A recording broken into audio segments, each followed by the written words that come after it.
কবি অপূর্ব দত্তের কবিতা ছবির ভেলা। আমি তখন ছোট্ট ছিলাম, একেবারে কুট্টি। দিদির সঙ্গে অষ্টপ্রহর করতাম খুনসুটি। একদিন এক বৈশাখ মাসে ক্লান্ত বিকেল বেলায় বাড়ির ছাদে মত্ত ছিলাম চৌকিৎকিৎ খেলায়।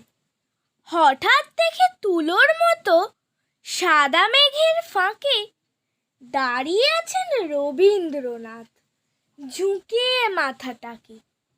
আমি তো ঠিক চিনতাম না, দিদি তো দেখালো, বলল, ওরে আকাশটা দেখ কেমন আলো আলো।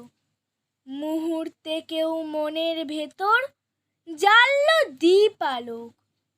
কি লাবণ্যে পূর্ণ সে প্রাণ, ধাঁধিয়ে গেল চোখ। দিদির সঙ্গে মেঘ সাগরে ভাসিয়ে দিলাম ভেলা।